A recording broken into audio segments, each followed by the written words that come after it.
I'm especially glad to see here today Senator Glenn, who's been so active in working on the medical ethics issue, Congressman Markey, who's worked on this issue for a very long time, Congressman Frost, Secretary Shalala, Deputy Secretary of Veterans Affairs Herschel Gober, and of course the Attorney General,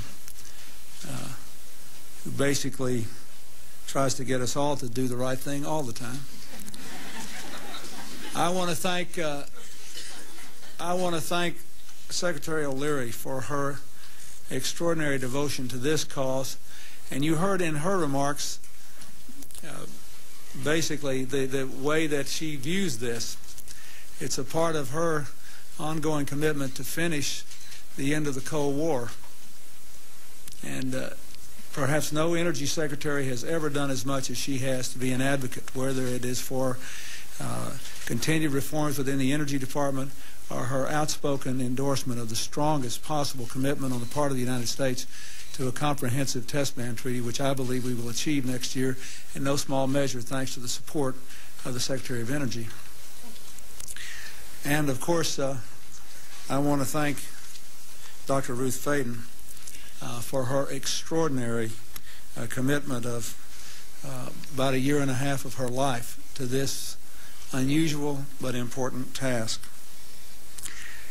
And all of you who served on the committee, I remember the first time we put this committee together, I looked, I said, that's a pretty distinguished outfit. I wish I could give them 5 or 6 jobs to do. Thank you. I'll expect you back next Monday, and then we'll... I do thank you so much for the work you have done. Let me tell you that just as this is an important part of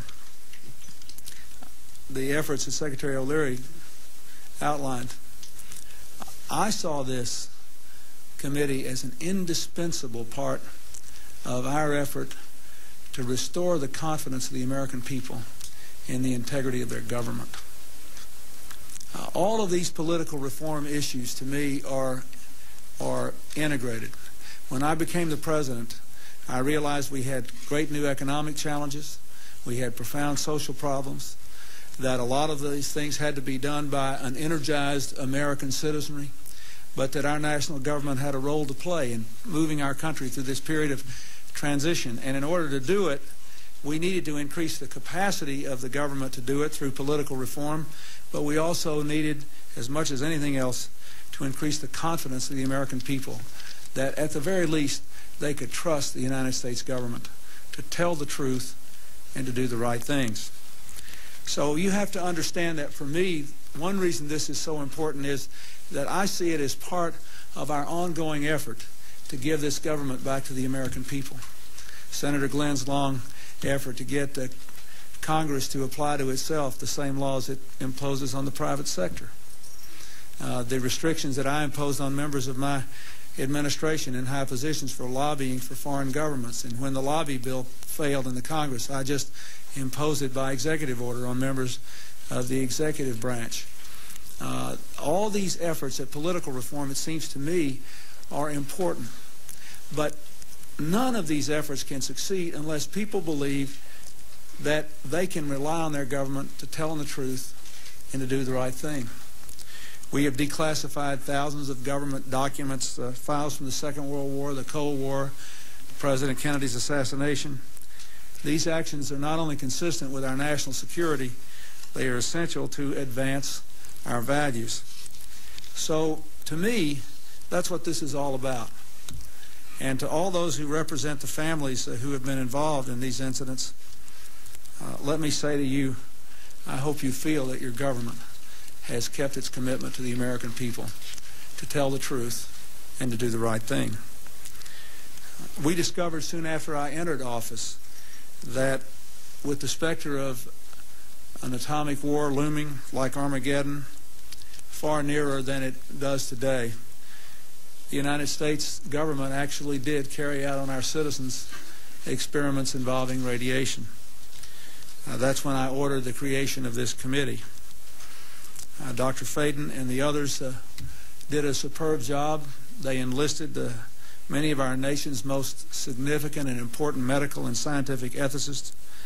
They had to determine first whether experiments conducted or sponsored by our government between 1944 and 1974 met the ethical and scientific standards of that time and of our time, and then they had to see to it that our research today lives up to nothing less than our highest values and our most deeply held beliefs.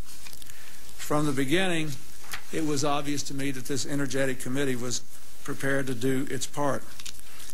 We declassified thousands of pages of documents.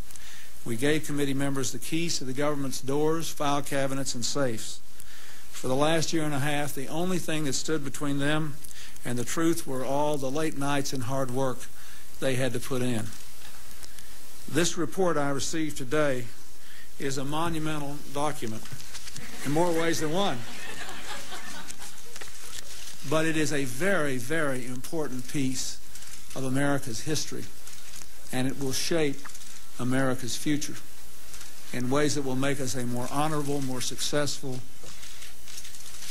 and more ethical country.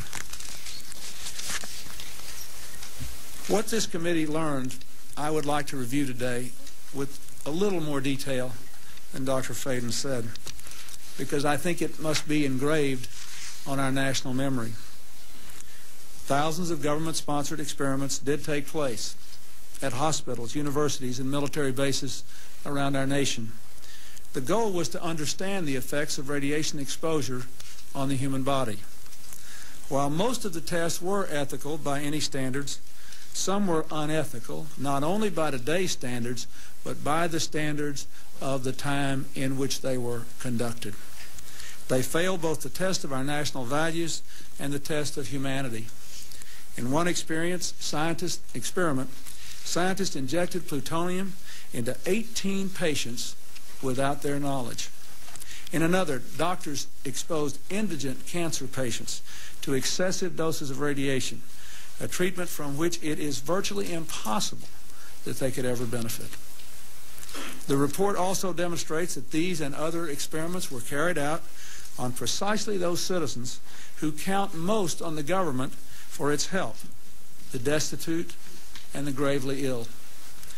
But the dispossessed were not alone. Members of the military, precisely those on whom we and our government count most, they were also test subjects. Informed consent means your doctor tells you the risk of the treatment you are about to undergo. In too many cases, informed consent was withheld. Americans were kept in the dark about the effects of what was being done to them. The deception extended beyond the test subjects themselves to encompass their families and the American people as a whole.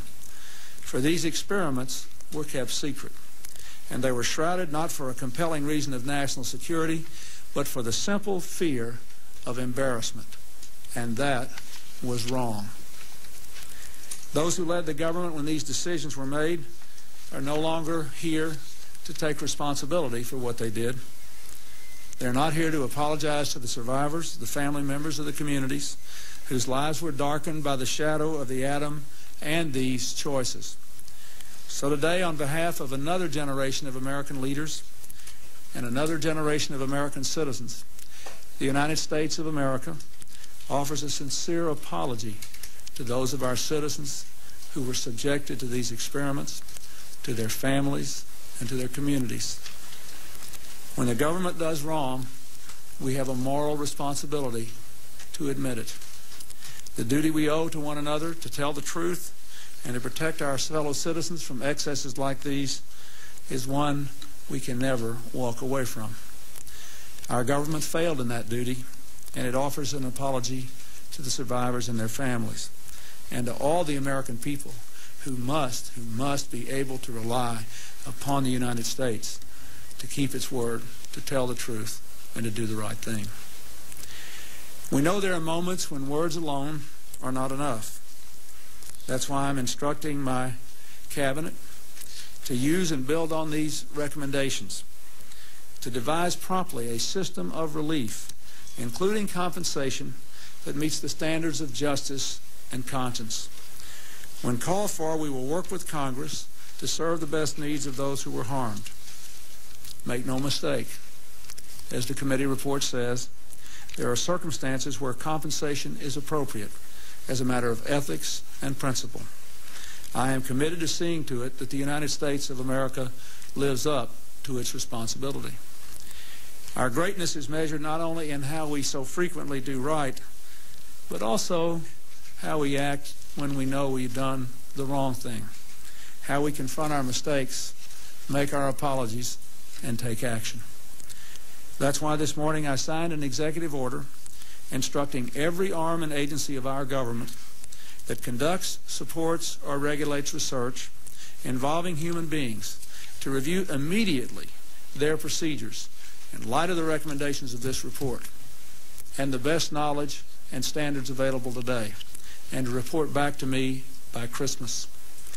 I've also created a Bioethics Advisory Commission to supervise the process, to watch over all such research, and to see to it that never again do we stray from the basic values of protecting our people and being straight with them. The report I received today will not be left on a shelf to gather dust. Every one of its pages offers a lesson, and every lesson will be learned from these good people who put 1.5 years of their lives into the effort to set America straight. Medical and scientific progress depends upon learning about people's responses to new medicines, to new cutting-edge treatments. Without this kind of research, our children would still be dying from polio and other killers. Without responsible radiation research, we wouldn't be making the progress we are in the war on cancer. We have to continue to research, but there is a right way and a wrong way to do it. There are local citizens review boards. There are regulations that establish proper informed consent and ensure that experiments are conducted ethically. But in overseeing this necessary research, we must never relax our vigilance. The breathtaking advances in science and technology demand that we always keep our ethical watchlight burning. No matter how rapid the pace of change, it can never outrun our core convictions that have stood us so well as a nation for more than 200 years now, through many different scientific revolutions. I believe we will meet the test of our times, that as science and technology evolve, our ethical conscience will grow, not shrink. Informed consent, community right to know, our entire battery of essential human protections, all these grew up in response to the health and humanitarian crises of this 20th century. They are proof that we are equal to our challenges. Science is not ever simply objective. It emerges from the crucible of historical circumstances and personal experience. Let us remember, too, that cynicism about government has roots in historical circumstances. Because of stonewallings and evasions in the past, times when a family member or a neighbor suffered an injustice and had nowhere to turn and couldn't even get the facts, some Americans lost faith in the promise of our democracy. Government was very powerful, but very far away and not trusted to be ethical.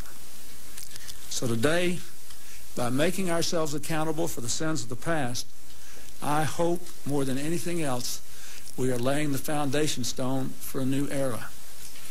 Good people like these members of Congress who have labored on this issue for a long time and have devoted their careers to trying to do the right thing and having people justifiably feel confidence in the work of their representatives. They will continue to work to see that we implement these recommendations. And under our watch, we will no longer hide the truth from our citizens. We will act as if all that we do will see the light of day.